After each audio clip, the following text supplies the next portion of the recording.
Welcome to Frank Teaches DevOps. All right, yesterday, guys, we saw Kubernetes firsthand. We saw how to implement Kubernetes on-premise. This one is not Minikube, it's not Nomad, it's not Kind, it's not this, it's not that. This is KubeADM. All right, that was KubeADM. We saw it yesterday. And we also saw how we deployed a sample application on the cluster. All right. So, because there are some organizations that still runs KubeADM on premise. They still run Kubernetes on premise. So, for those kind of organization, what they do is they use KubeADM on premise. All right.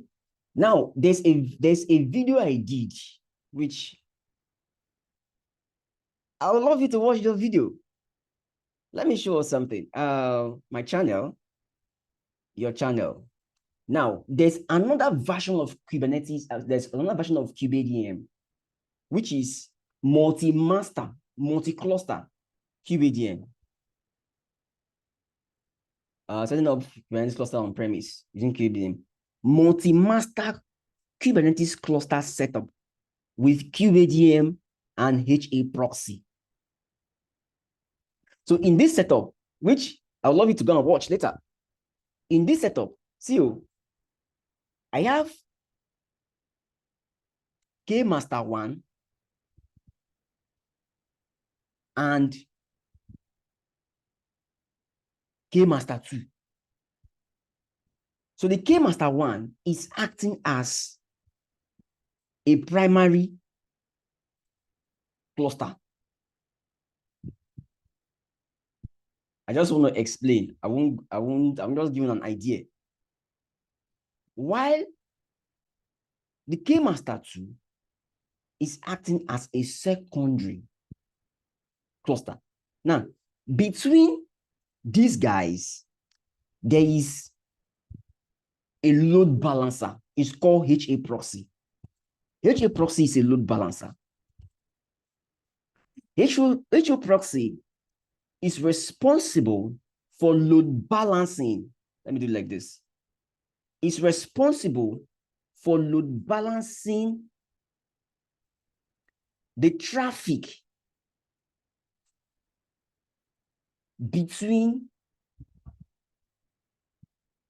KMaster1 and KMaster2, such that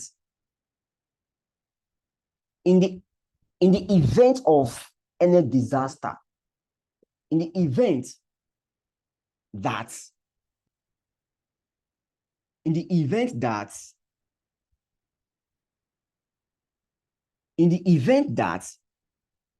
KMaster1, shit, guys, sorry. In the event that KMaster1 goes down, in the event that KMaster1 goes down, this link goes down, the secondary cluster will still be up. Hence, the HA proxy is going to direct the entire traffic from the primary cluster into what? The secondary cluster. This guy will continue to serve the request of your what? Your cluster resources. Am I preaching? So this is the concept of multi-master Kubernetes cluster setup with KubeADM and HA proxy. Guys, when you are ready, you are settled, you have to watch this video. Thank you. Let's continue with what we have today. All right. So today we will be talking about Kubernetes objects. Kubernetes. Kubernetes objects. One second, guys. 1 second. Let me.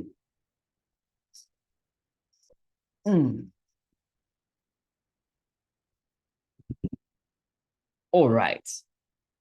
Kubernetes objects. Kubernetes. Kubernetes. Kubernetes. Kubernetes. Perfect. The list of objects are these. One. Oh boy, this thing large, God. Waiting. Then.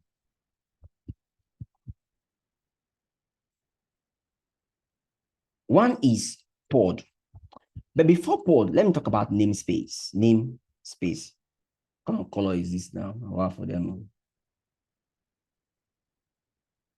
Namespace. Pod. Replica sets.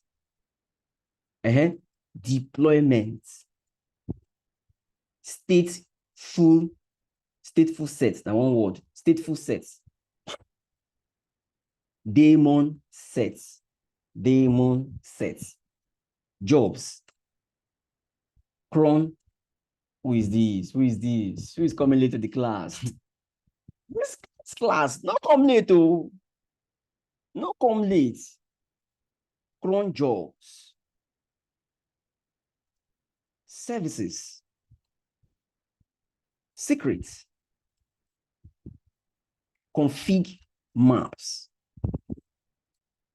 Ingress.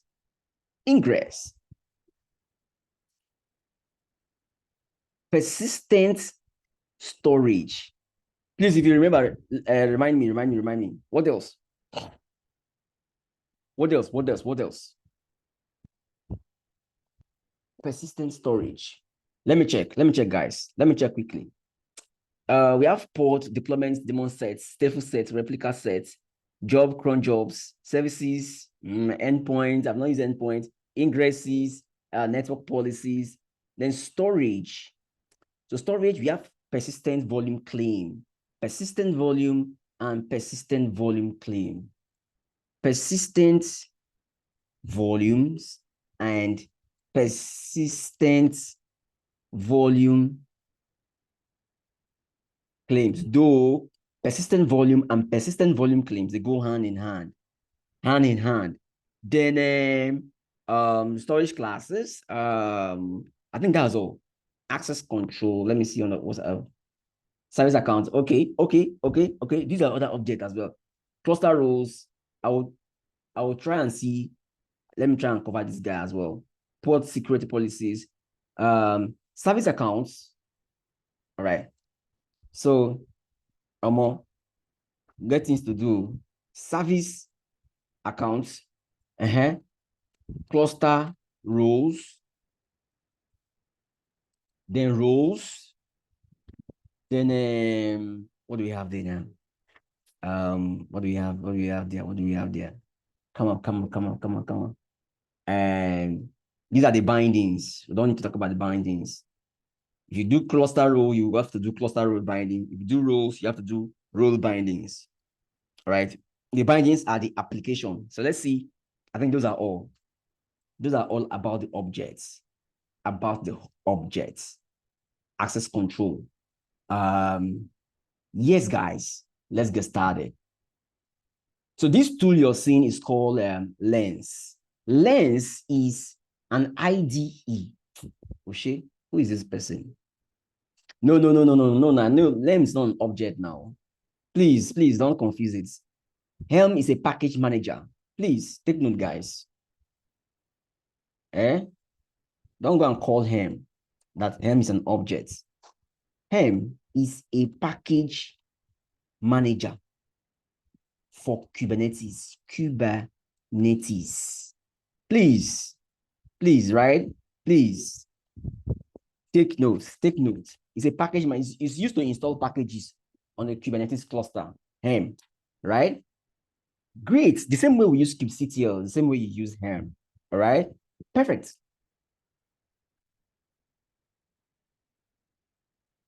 I want to talk something before this thing come in.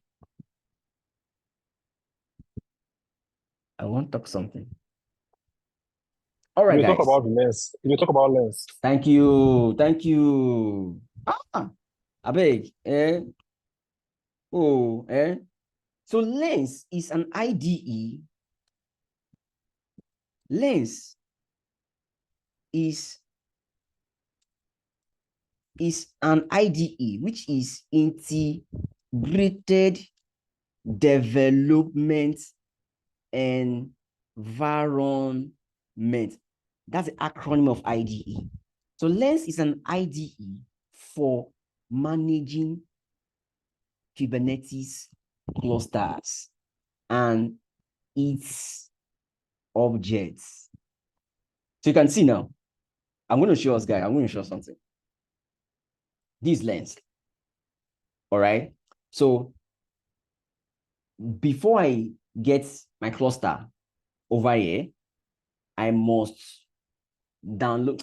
Let me chill. Don't worry. Don't worry. No. Let me not to be faster than my shadow. Let's go back. Don't worry. Just have an idea that Lens is an IDE for Kubernetes. All right. We shall practicalize Lens. At the end of today's class, we shall practicalize Lens. Now, I'll just hop onto these guys. All right. Sharp. Then once I finish, they will now go to AWS to set up an EKS cluster. Now, namespace. Namespace. This object is used to logically separating resources in a cluster.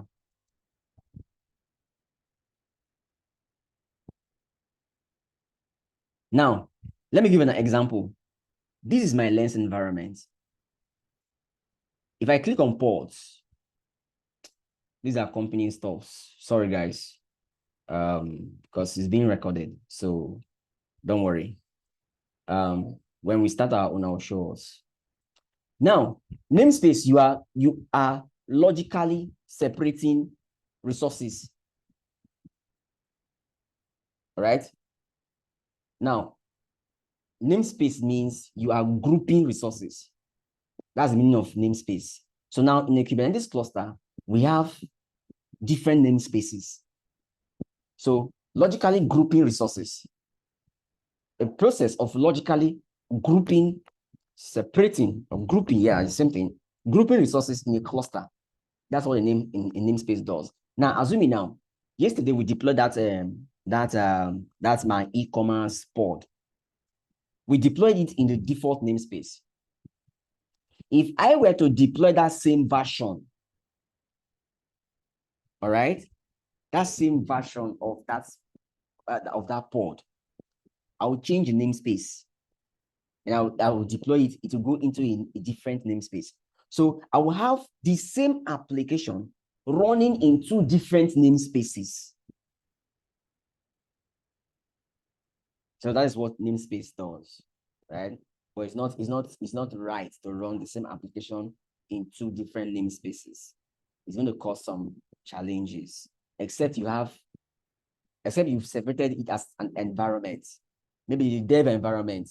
Dev environment has its namespace. The staging environment has its namespace. The production environment has its namespace, right? This is in a situation where you are using a single cluster. You're using one cluster for dev, staging, and production, but that's not always right. It's not always recommended. The best way is you have different cluster for different environments so that you don't mix up things. So if you have your dev environment, you must have a dev Kubernetes cluster. If you have a production environment, you must have a separate cluster for production. Are you with me, guys? Please, response, because the spirit is high. All right. Now, That's a namespace. Where are you now? Where are you? Now, a pod.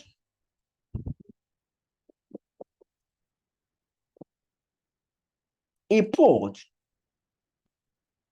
This object is the smallest unit.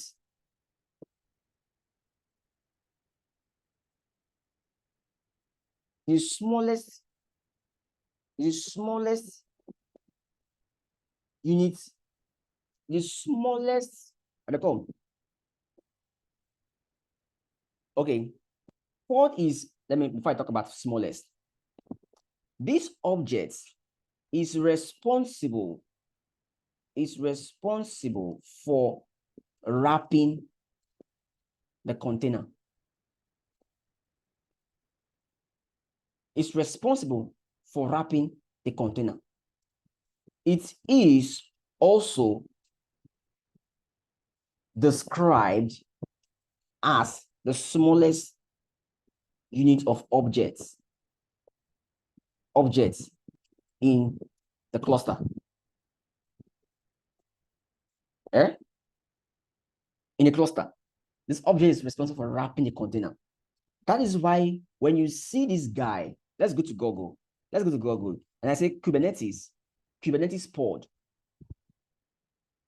Open this documentation.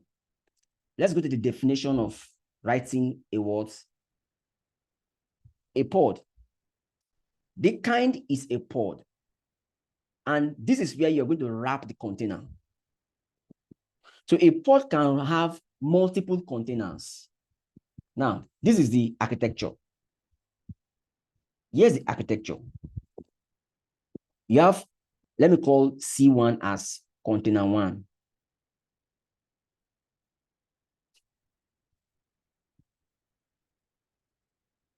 Container 1. Container 2. Container 3 and container 4. Let me start with container 1. Assuming you have this first container. Inside of this container, you have what?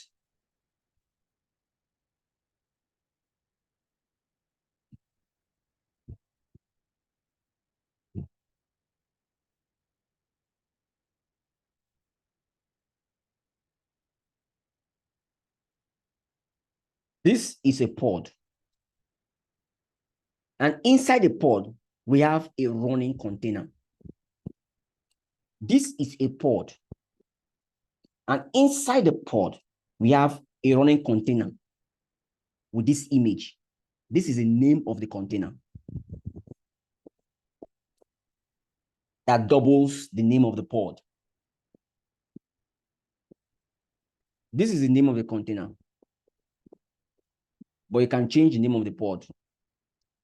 The name of the pod can be different from the name of the container. If you don't specify a name, automatically the container will take the name of the pod. But in cluster, we are not always concerned about, in Kubernetes, to some extent though, we're not always concerned about the container. We're always concerned about the pod. Because the pod is what we are concerned of. But let me pause, let me just show something. A pod can have multiple containers. This is a pod that has just one container. Copy. Now, this is a pod that has what?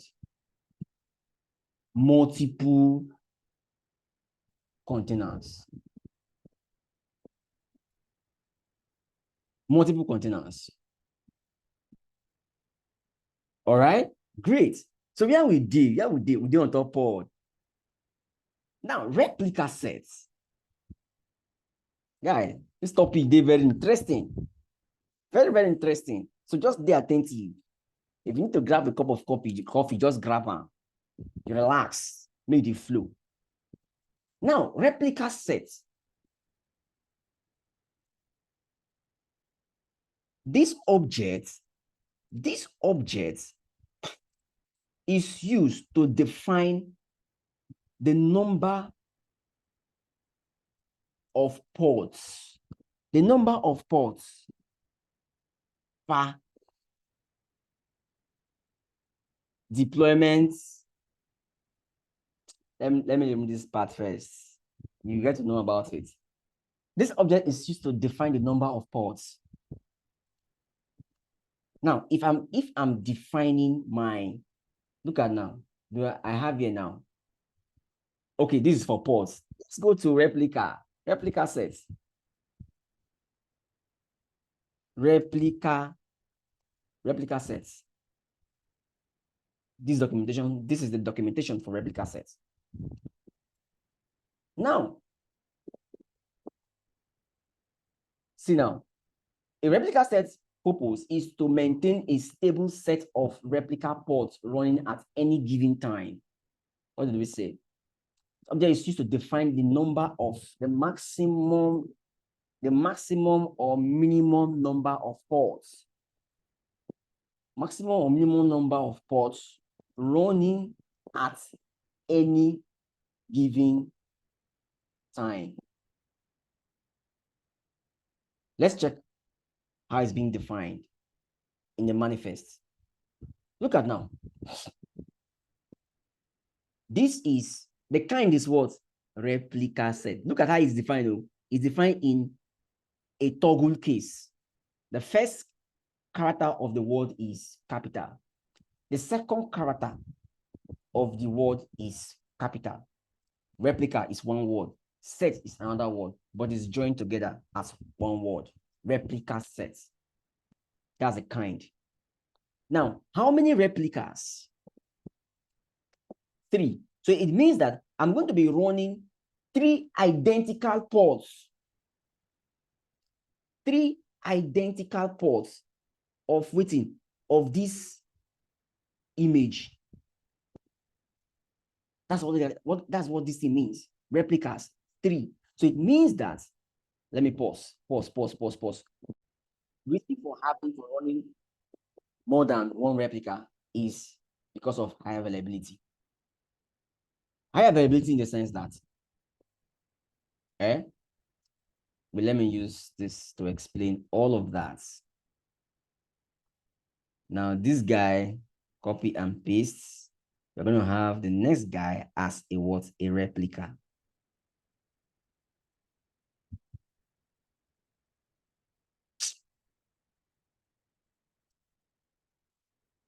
Replica sets.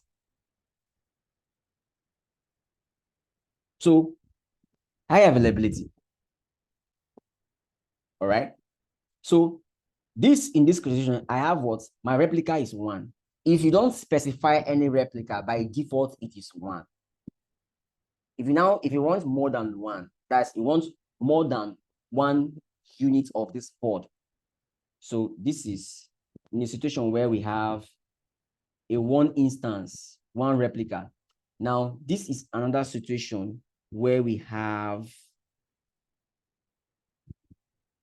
2 replicas. Oh.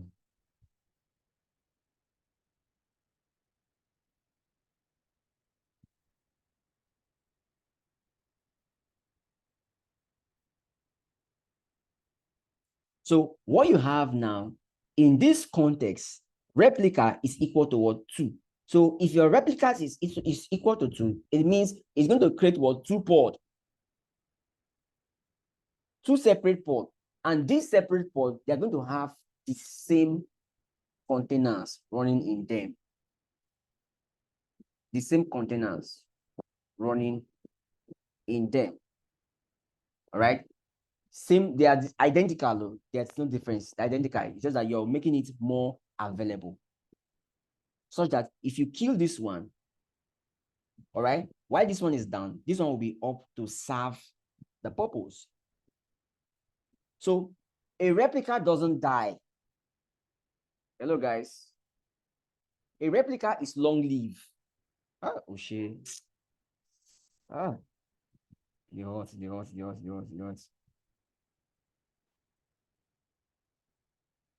Please, I'll represent a replica set with RS.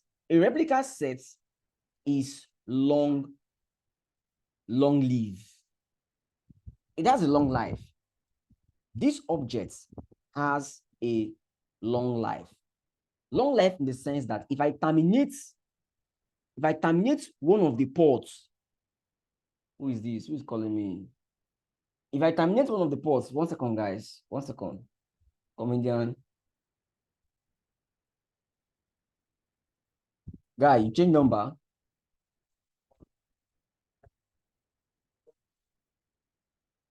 Okay, all right, no wala. I'll call you. Are they busy somehow? I'll call you.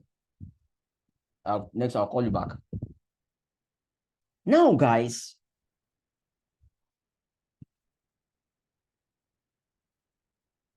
calm down. Yes, calm down. You're coming. No worry. You're coming. Now,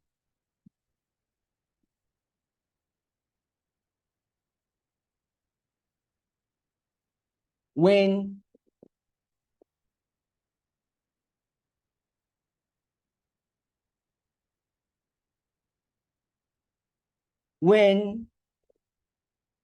guys, I beg. No demand, forget, I beg. I did in a different ring now.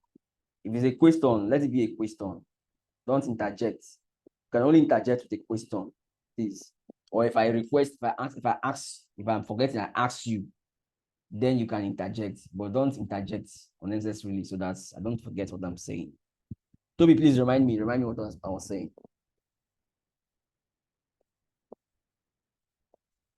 Can someone remind me, please? You said if you terminate any of the pods. All right, thank you. So now, what happens is a replica set is long-lived. It has a long life, such that if I kill this pod, it will regenerate. Let me show us. Let me pause, resume recording. If I kill this guy will recreate itself. It will recreate itself. The Kubernetes API is going to recreate another copy of that instance. The reason is that I have instructed the controller.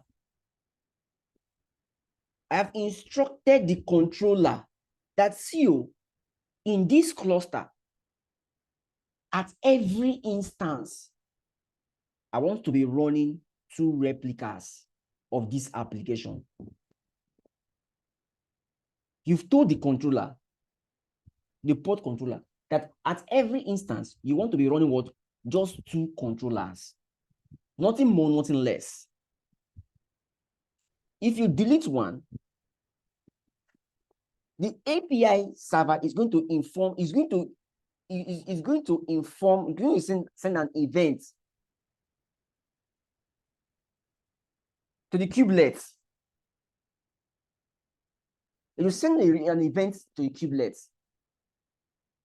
which is responsible for creating containers, that one of those pod is down, but in the controller has defined that it should have always 2 replica. So it's a replication controller. The kubelet will send information to the replication controller. The API will inform the kubelet. Kubelet will now inform the replication controller through the API server. All right, that's one pod is down. You have to recreate another one. So this is what will happen. So that at every instance, you have what? 2 replicas. You can't have less than 2 replicas. In as much as you've defined it 2. If I define it 3, I'm going to have 3 replicas. Sorry.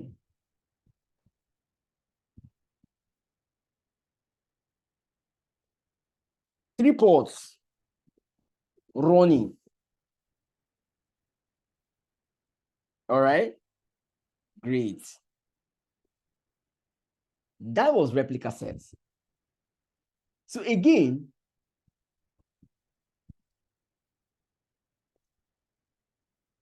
a replica set is an upgrade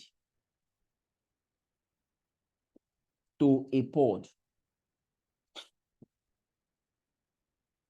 Pod, on the other hand, a pod, on the other hand, is what? Short-lived. It has a short life. It has a short life. So it means if I kill a pod that is not deployed through a replica set, that pod is going to die instantly. It will never come back. But if a pod is deployed through a replica set, the pod can never die. If you kill the pod will regenerate. It will recreate. All right? It will recreate. So article no be auto heal. All right? It will recreate. Okay, auto heal is something that has defects. All right, and it has a tendency to clear that error. Right? This is not clearing error. This is you're killing it, you're deleting it. So once you delete it, it will regenerate. To regenerate. All right. Which animal behaves like that, guys? Which animal behaves like that? Which animal behaves like that? A bat. No, bat dies now. Bat dies. There's one animal. I think it's a cat. A cat, care? Cat, they say cat has 9 lives, yes. Agbeni, you know they believe all those superstitious something. 9 life care. This guy got lucky now, I don't die. You have 9 life. All right, let's continue, guys. Now, deployment.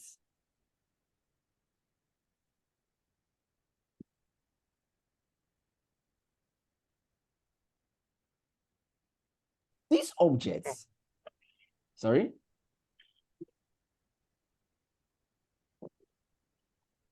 is used to, before I say this object is used, this object is an upgrade to what?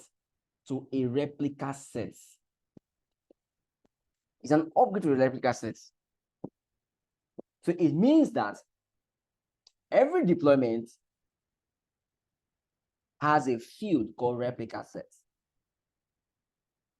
All right. So this is an upgrade towards replica set. A deployment, this object is used to deploy your production application. I'm just using the word production application, right? So, or to deploy your application to production. Okay, deployment, to deploy your regular Kubernetes application. Now, in an interview, they want to ask you, what is the difference between a replica set and deployment? A replica set and deployment is the same thing. But the only difference,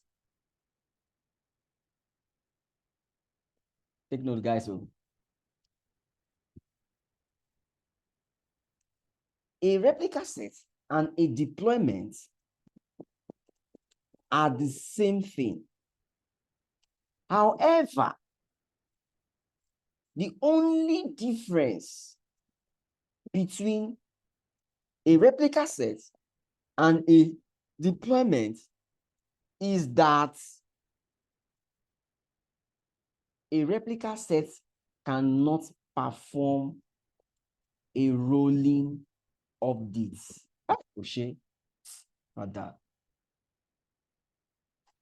A rolling update, this is updating your application in real time. Let me hang it somewhere. Hang it. Rolling update. Updating. This now, Sunny. Stay one place. Updating your application in what? In real time.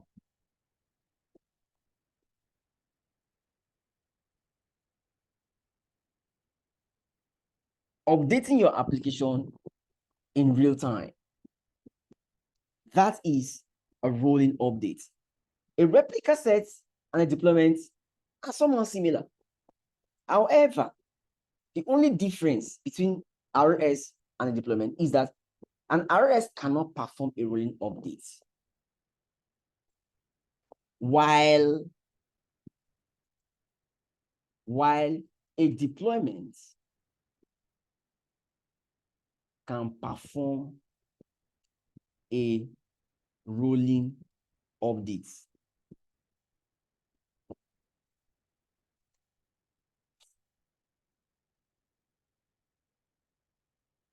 So a rolling update is updating your application in the cluster in real time. In real time. Now let's look at what a deployment is.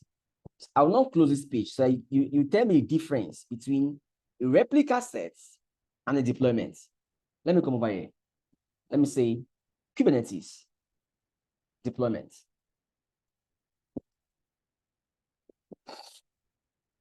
Oh, rubbish. Why did you change my screen now?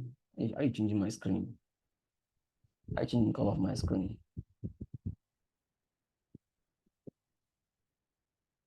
Oh, Kubernetes.io, please. .io, please. Not any other documentation, but Kubernetes documentation.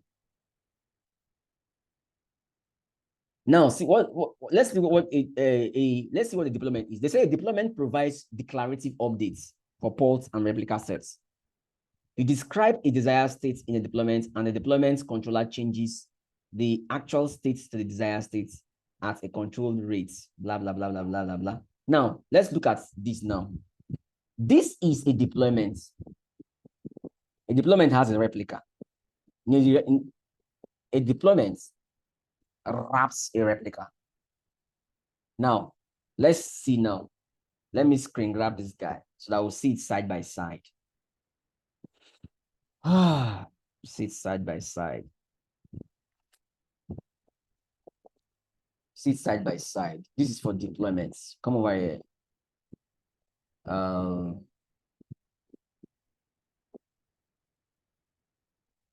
This is deployments and replica.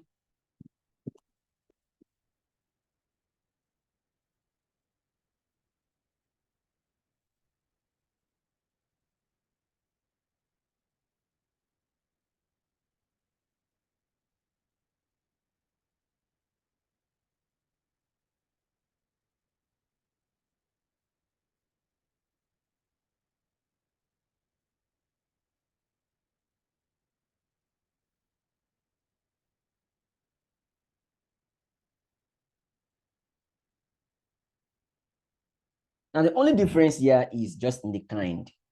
Same API version, same kind, no, different kind. This is a replica set to specify a replica set. This is a deployment to specify a deployment. This is where you define the name of the kind, the object you're deploying. This is the name of this replica set. It's called front end.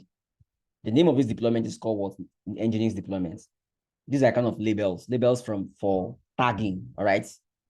You use labels for tagging, labels and selectors. These are taggings. Spec. Replicas, three. Selector. Match labels. These are labels, all right? These are labels. Templates. Metadata. Labels. Spec, again, spec.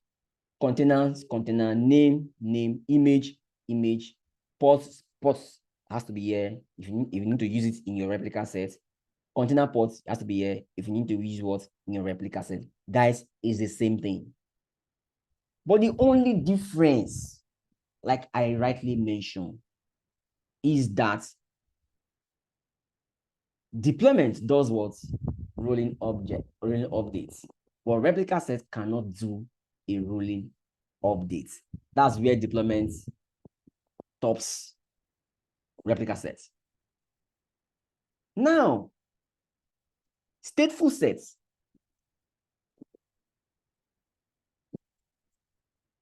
This object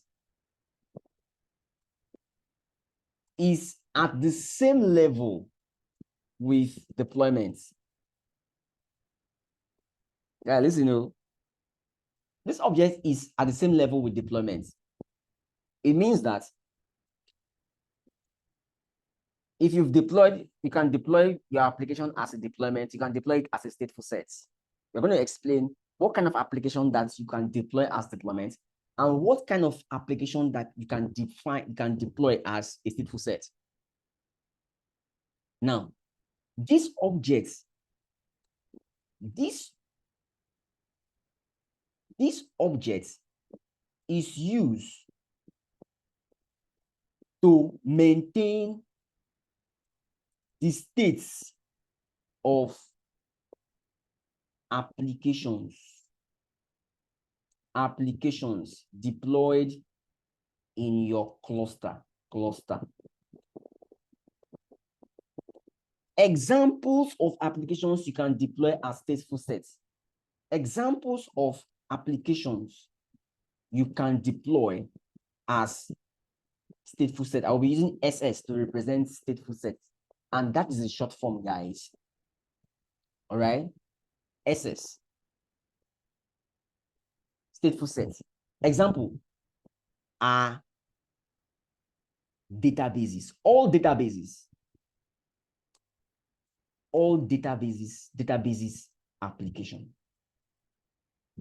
If I need to deploy MySQL, MariaDB, MongoDB, DynamicDB, that DB, in as much as it is a database in my cluster, I have to define it as a stateful set.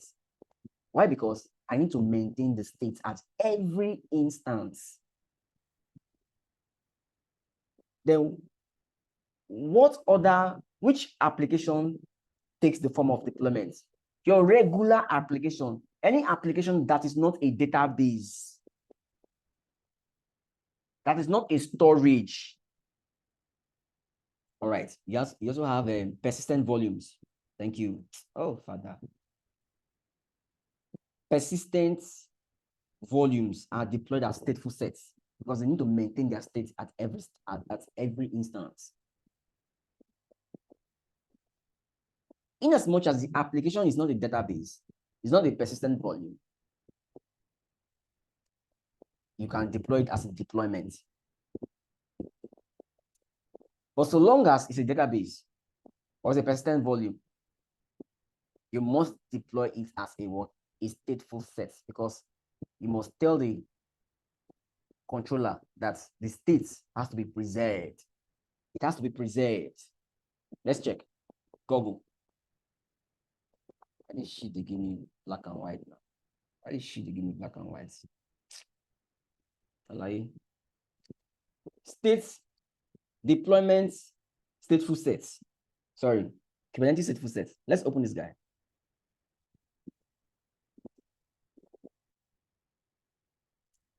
Stateful sets is a workload API object used to manage stateful applications. Now, definition of that to maintain the state of applications. How do you put it here? This object is used to maintain the state of applications deployed in your cluster. You want to maintain the states at every instance to manage stateful applications. Examples of stateful applications are databases, persistent volumes. All right? Now, what is the difference between a deployment and a stateful set? Àlàyé, there's no much difference. There's no much difference. The only difference The only difference between a deployment and a stateful set is that, when come down, a stateful set represents, a stateful set gives a unique name to a pod. It gives a unique name to a pod. While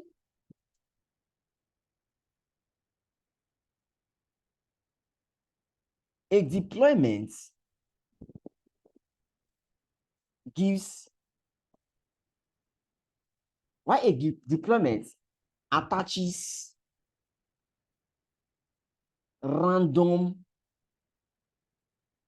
I don't enter my pod. Wait, do. When my notes. Wait, make I delete this guys. It just illustrates. My notes they go down.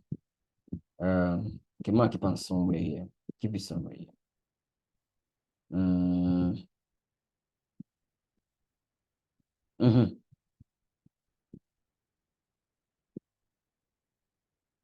Shit.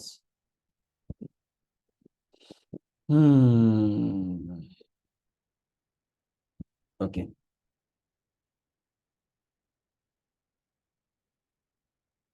All right. Why a deployment attaches a random name to the pod? I will explain. Technically,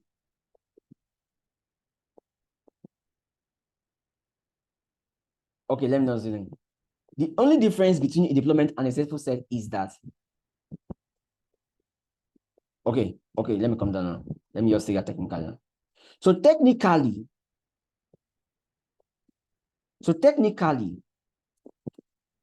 a stateful set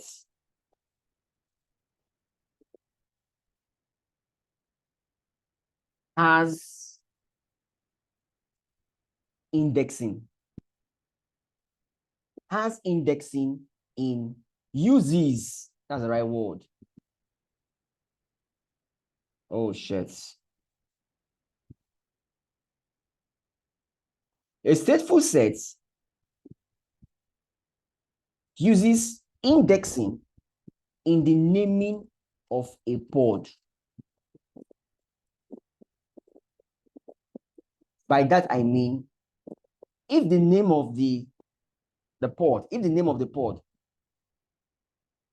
now, by that I mean, okay, e.g., if the name of the pod is, let's say, okay, the name of the pod is Nginx. All right, if it's Nginx, stateful sets will represent the pod name as Nginx-0. Nginx-0. So this 0, that's the indexing. So if you have more than one replicas, maybe you've deployed the stateful set application as a number of 3 replicas. So the first one will be Nginx-0, Nginx-1, and Nginx-2. This will be the naming convention if you've set it up as a what? As a stateful set. Similarly,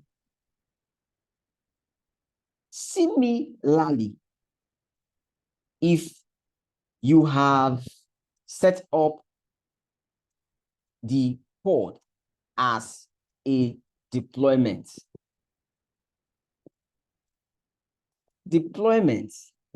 okay, the pod name will be represented as, will be named as Nginx, followed by some random numbers, TROX, this 777. This is what would be the name of the pod. Let me show us here. Resume recording. All right. So that is the difference between a stateful set and a deployment. Let's now check use stateful set, stable unique network identifier, stable persistent storage, graceful deployment and scaling, and the same, it also does rolling updates. The same behavior that deployment has, the same behavior that stateful set has. But the only difference between stateful set and deployment is that a stateful set has what? Indexing. It applies, it names the pod with unique style of naming convention. All right, that is a stateful set. Great. What am I saying? Volume claims, port selector, volume claims template. Okay. Where are we? Now, the next on our list is a daemon set. This object is used to run every instance of a pod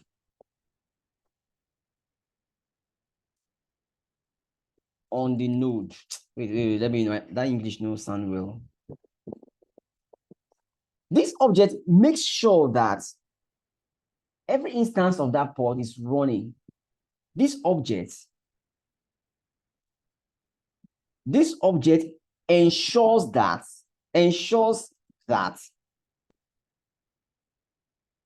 every instance of a pod ensures that every instance of a node ensures that every node is running at least a single instance of a pod. BK. This object ensures that every node is running at least a single instance of a pod. Now, this means that, come to our pod. This means that, okay, I never represent this pod, this replica set. Let me represent deployment. Let me represent. So copy this guy, copy and paste, and bring it here. So copy and paste. This should be deployment.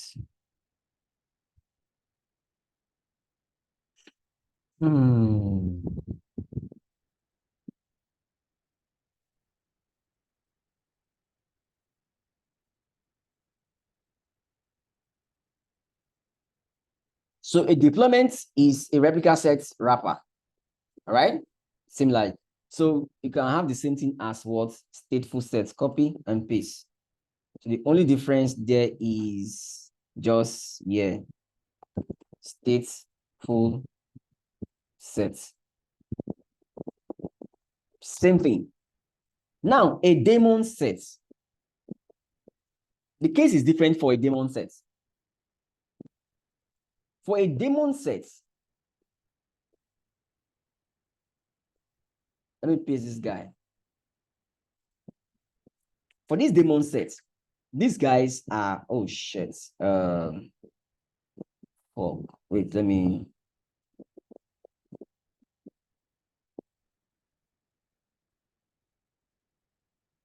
This is a node. For node 1, okay, wait. Let me do it like this. The way you understand it. The way you understand it.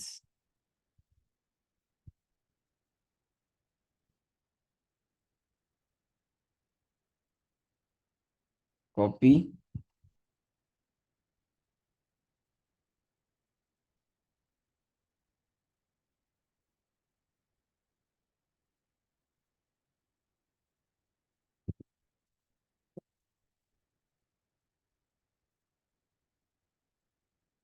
Node 1. Copy. Paste.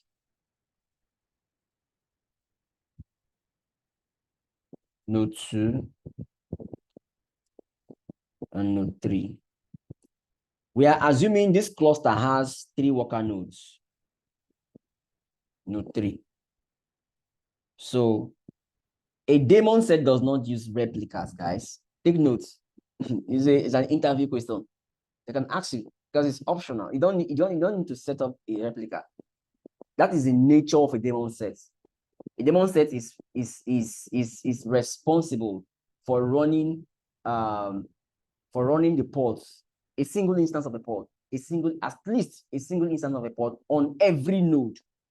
At least a single instance of this pod is running on all of these nodes. On node 1 is running, node 2 is running, on node 3 is running. This is a daemon set.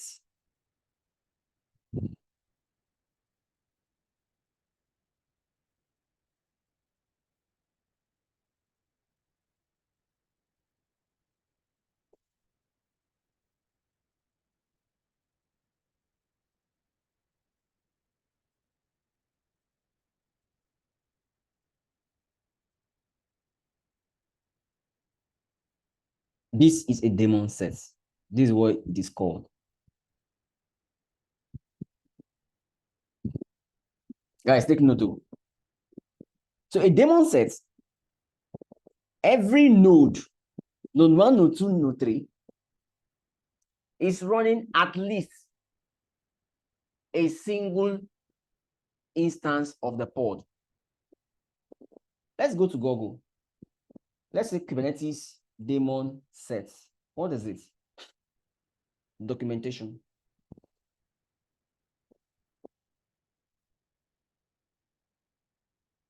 Now, what is it? A daemon set ensures that all the nodes run a copy of a pod. Now we have what? Node 1, node 2, node 3. If I deploy this application as a daemon set, so it will ensure that all of these nodes are running the single instance of my what? A copy of the pod. That is it. These pods are the same thing. They are running on all of these nodes at the same time. That is what a daemon set is. In an interview, you will be asked, can you differentiate between a replica set, a deployment, a stateful set, and a daemon set? Oshe, the floor is yours. It's time to differentiate what they are. All right? It's what to differentiate what they are. Okay? You can start with, they all use replicas. Replica uses replica. Replica set uses replicas. Deployment uses replica sets. Uses replicas. Stateful set uses what? Replicas. Daemon set does not use replica per se. It does not, as in it does not require you defining the number of replicas. But automatically, daemon set is going to create a single replica, a single copy of the pod on every node. This is how you'll be answering them on every node. Once you've said that, now go to the top now. Replica sets and deployments. The difference is that replica sets cannot perform a rolling update, but deployments and stateful sets can perform rolling updates. You strike out what? Replica sets. Now, the difference now will now be between deployments and what? Stateful sets. The difference here is they are both the same thing. They do the same thing. But the only difference there is a stateful set has indexing in the sense that it attaches unique name to the number of ports, the ports deployed as stateful sets. While you can just say stateful set uses indexing. Simple. Stateful set uses indexing in the naming of the ports, while deployment does not use indexing. Other than that, they do the same thing. That's a basic difference every employer or every interviewer is looking out to hear from you. That's the one sets. Now, this object ensures that every node is running at least a single instance of a pod. Jobs, as the name implies, is jobs, all right? To run job, to use job, to run whatever, jobs, cron jobs. Then services, and jobs, cron jobs, they are very, jobs, that's what they are. Kubernetes jobs. Let me close some of these guys. A job creates one or more ports and will continue to retry execution of ports until they specify. A job is used to execute some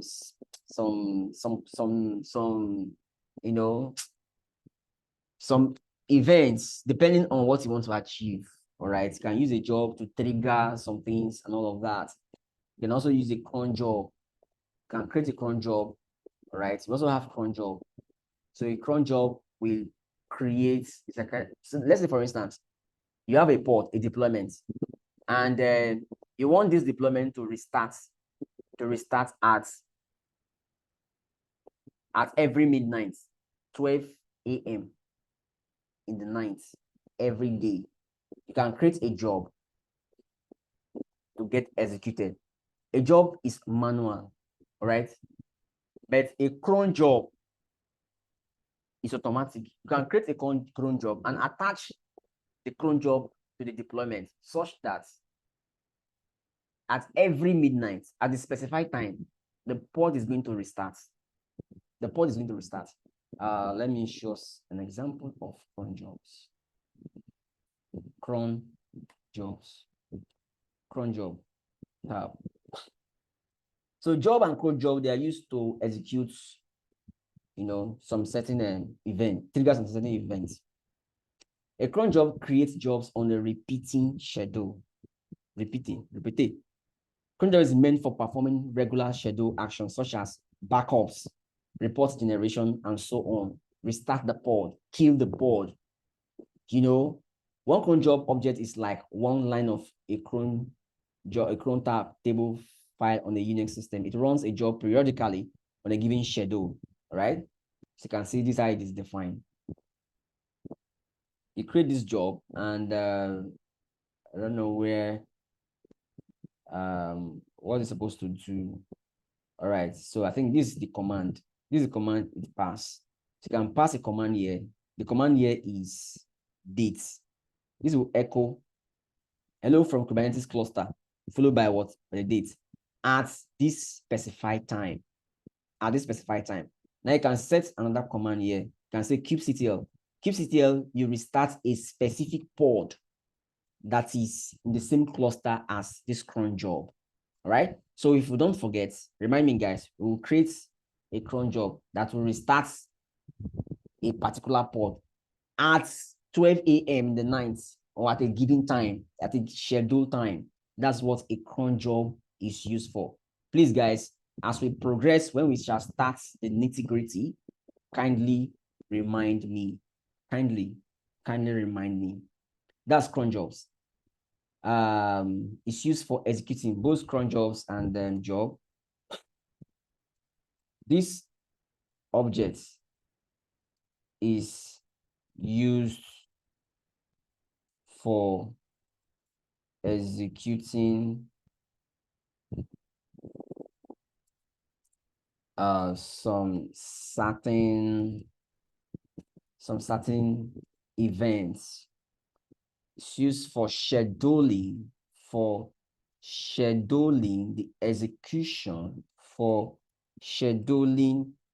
the execution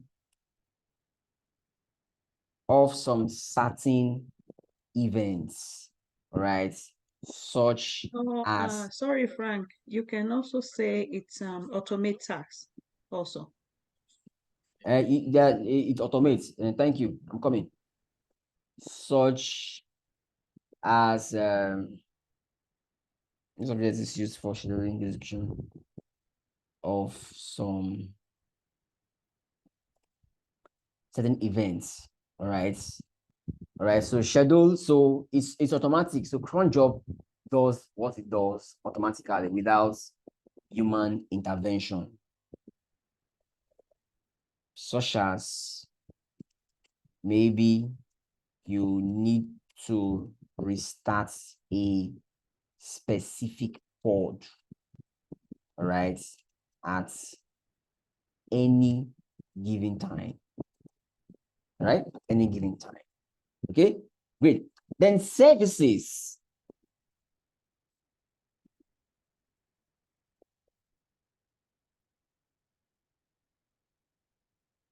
This object is used to link.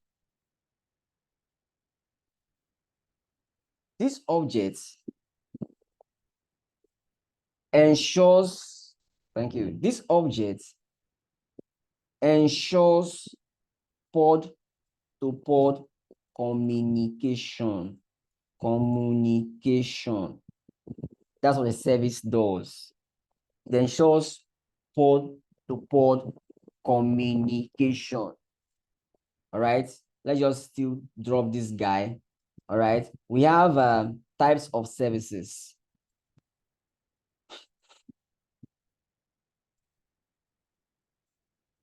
Types of services.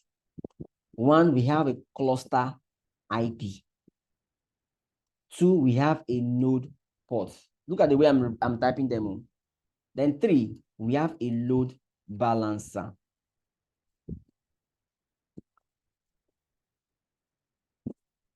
This object ensures port-to-port communication. All right, services. Great. Now, cluster IP. This ensures that communication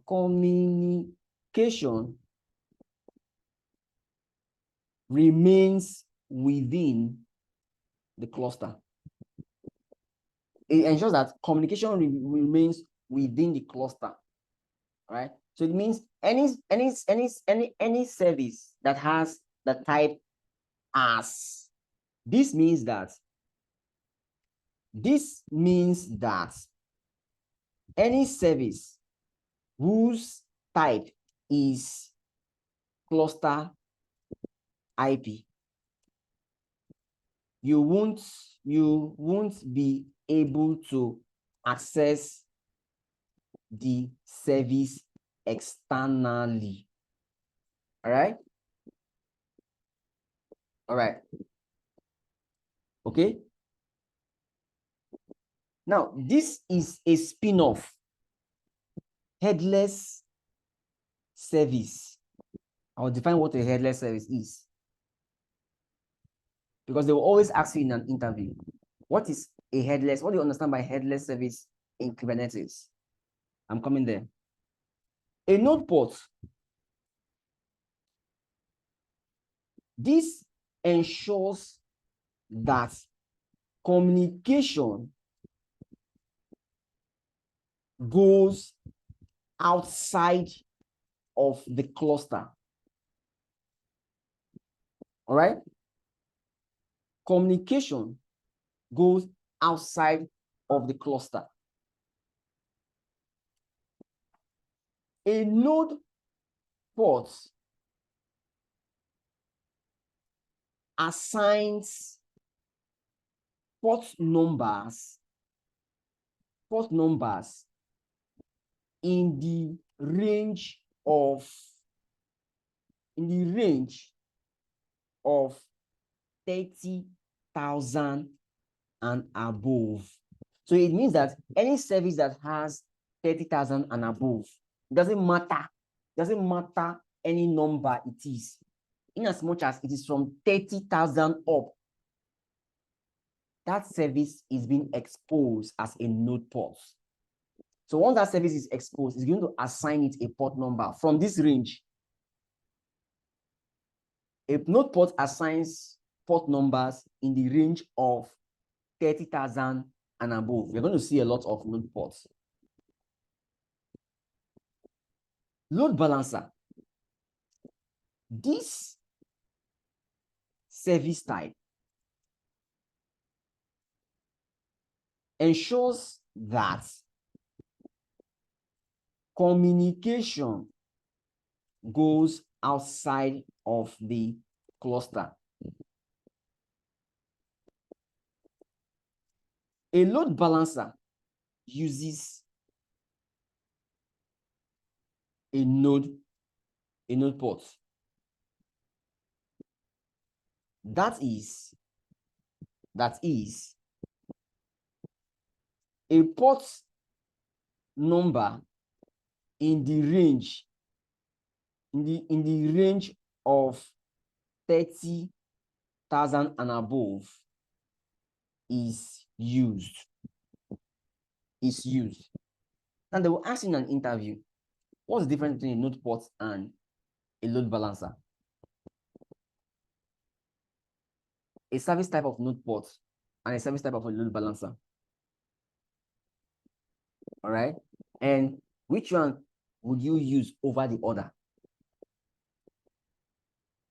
Difference between node port and load balancer.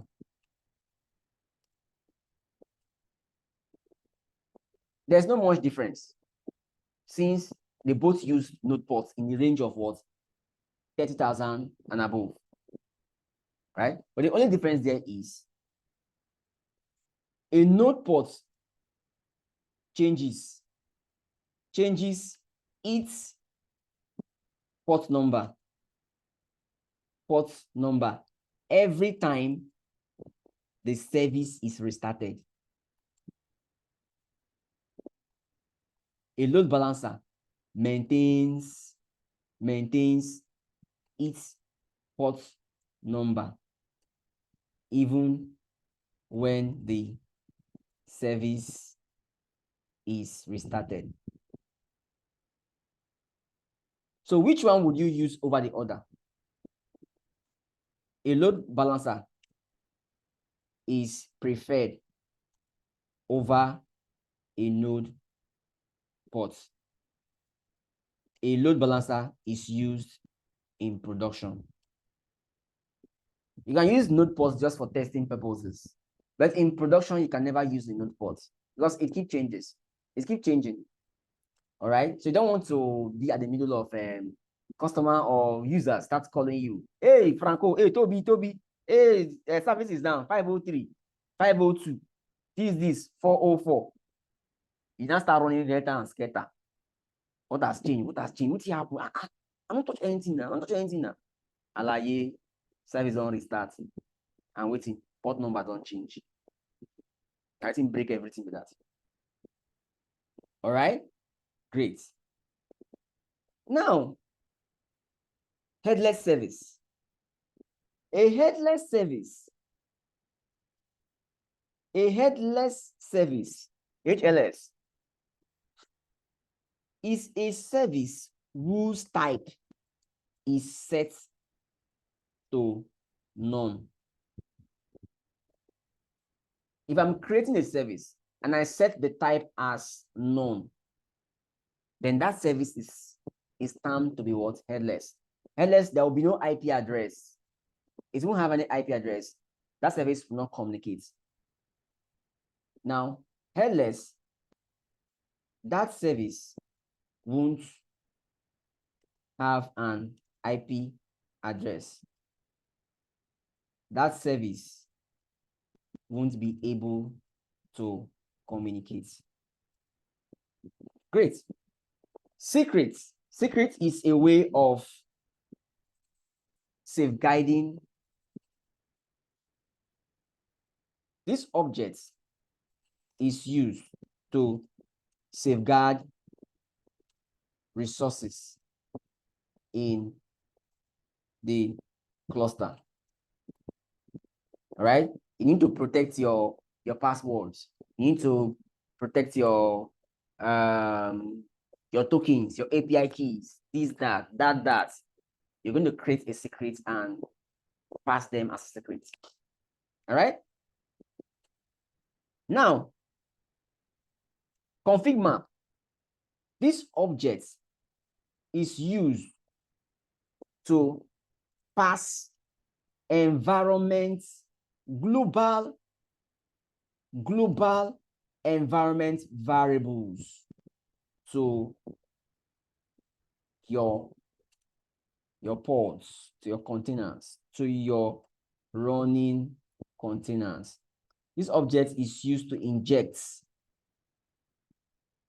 This object is used to pass or inject global environment variables to your running containers.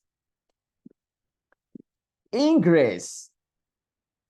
This object is used to provide DNS services to your application in the cluster.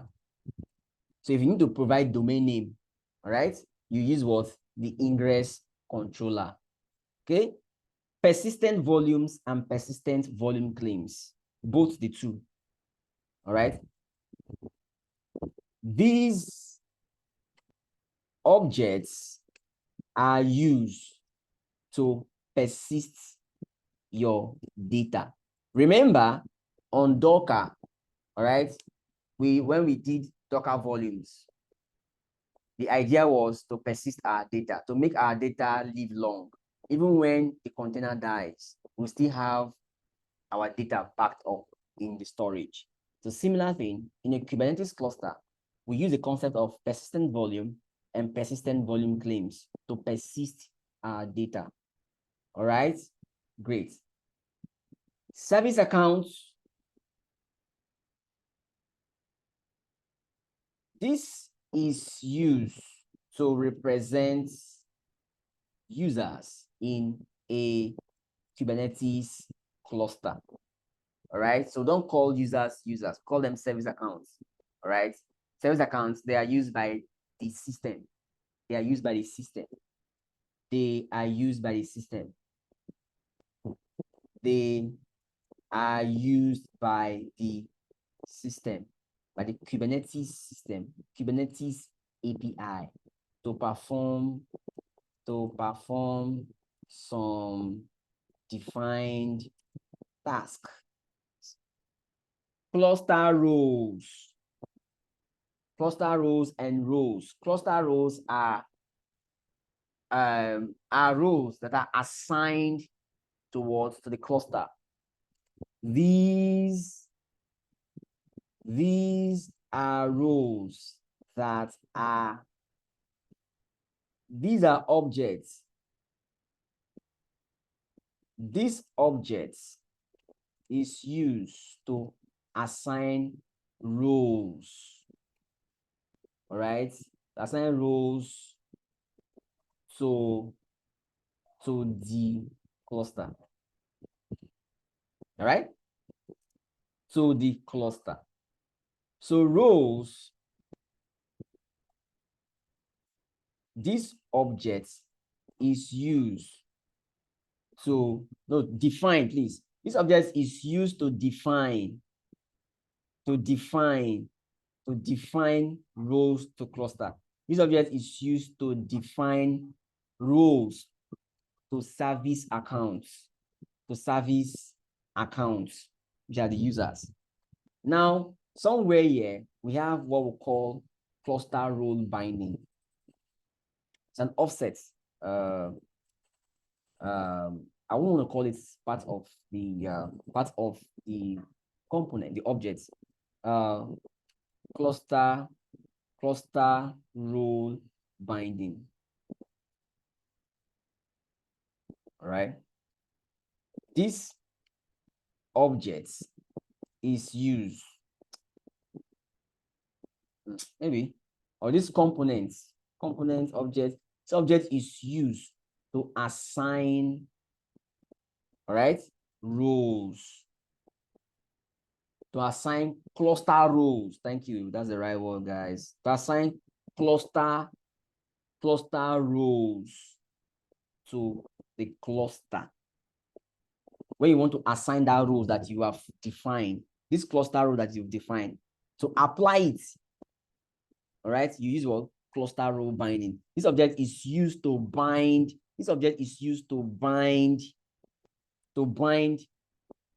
the cluster roles to the cluster. So you create it as what? Cluster role binding. Similarly, let me copy this line. Similarly, we have role binding. Roles binding. This object is used to bind roles. Used to bind roles to the service account. So far, so good, guys. This is all about the Kubernetes objects. From namespace, pod, replica set, deployment, stateful set, daemon set, jobs, cron jobs, services, types of services, all right?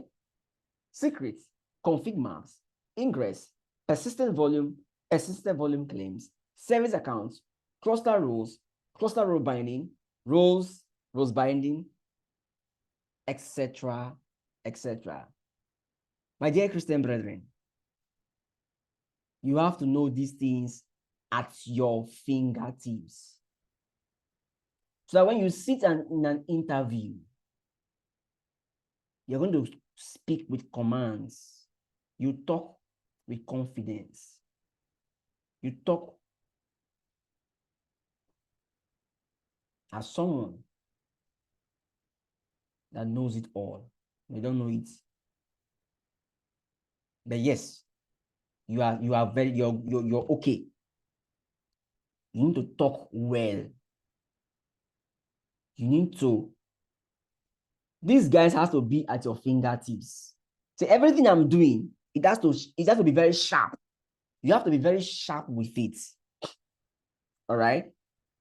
You have to read up, cram, sabiam. The first approach to learning something is by cramming it. When you cram it, you've known it. Keep it with you. All right? So far, so good, guys. I think we are all done with Kubernetes objects. So that being said, also, please can take this note. This note is the highest note so far I've ever compiled. Maybe I'm in the spirit today. All right. So create your notes from the explanation. So I'm going to be ending this session. I'll give us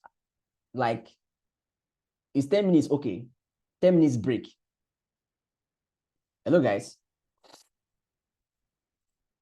Talk to me, guys. Talk to me. Because I need to give you something that you work with. Because today is the last day. It's the last day of our training within the week. All right. So you need to go home with something you have to play with enough. So we'll come back by 9:11. All right. So I'll end this session so that I'll call this Kubernetes objects. So stop right